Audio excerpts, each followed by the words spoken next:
Eddie Chaichana is waiting to welcome another Western visitor to his country, Thailand. Aircraft fly in from all over the world to this hugely popular destination. But Helle Hallberg Sorensen from Denmark is no ordinary tourist.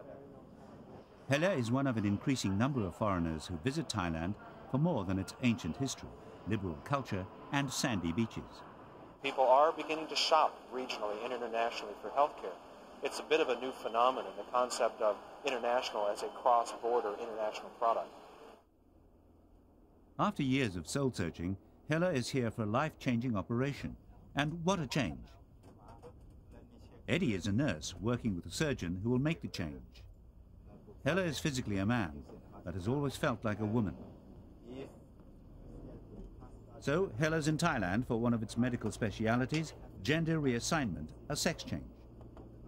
For me as a transsexual, it is very important to be 101% sure that this is the right thing for me to do. I have tried everything, every alternative to live with that body I was born with, but I have not succeeded. So this is the only way I can give myself a good life. Dr. Preecha Tiewtranon is one of Thailand's most experienced plastic and recreative specialists. He's transformed well over 1,000 patients and teaches others how to do the same. In surgery, Helle's male genitalia will be replaced by female, and she should then be able to lead a fulfilling sex life as a woman. When Helle finally took the decision to have the operation, there were waiting lists in Denmark, as in many other Western countries. So she opted for Thailand. Is she worried now? No. No. This is the project of my life. Good luck. Thank you. Thailand has a surfeit of private hospital facilities that often match any available in richer countries. They were built during the tiger economy boom years of the 1980s and 90s, when people had money to spend. But that came to an abrupt halt with the financial collapse of 1997.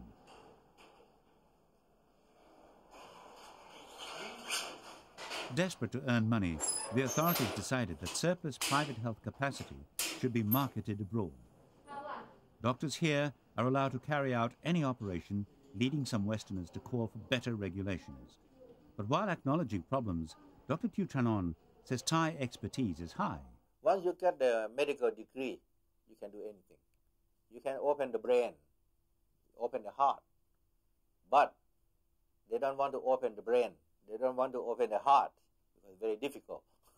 But to do the plastic surgery seems to be simple, but very difficult, because very difficult to make the surgery to satisfy the need of the patient.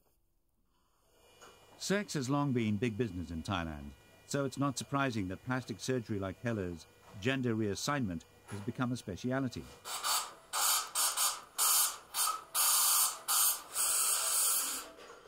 During the economic boom years, sex industry or nightclub workers, often called ladyboys, could pay for operations.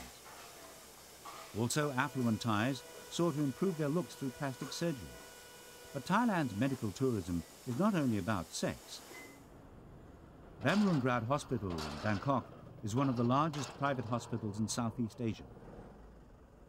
Since shortly before Thailand's financial collapse, there's been a fourfold increase in the number of foreign patients treated here, reaching 170,000 last year.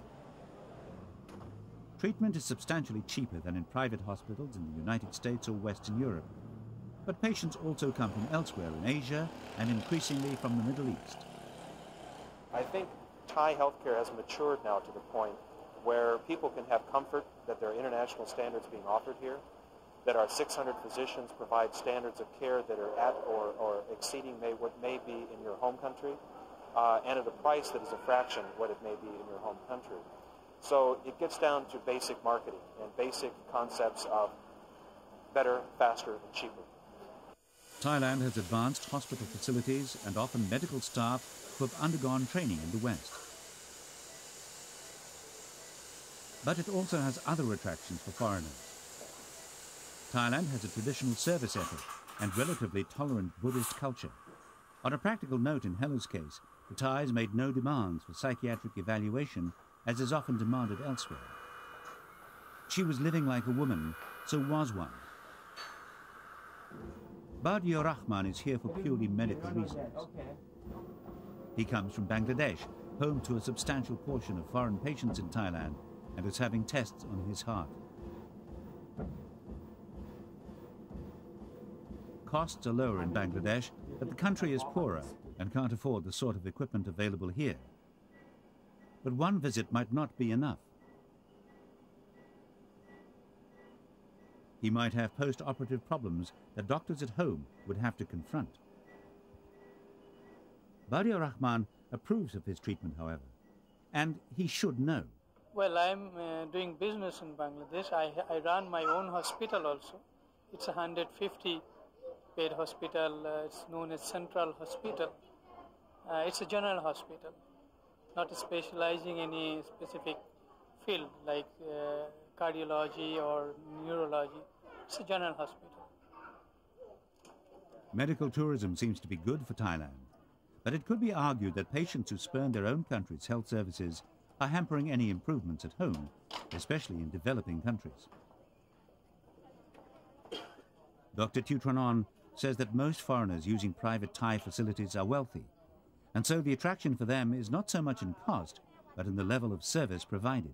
At least 70% of the patient from the overseas, 70% they are quite well-to-do.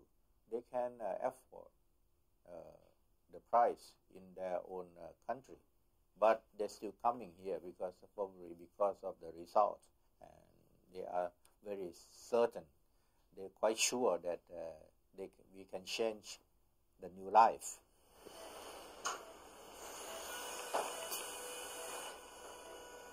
Helle's operation is coming to an end, and hopefully with it, years of emotional turmoil. She'll be taking hormones for the rest of her life, but at least it will now be a life of her choosing.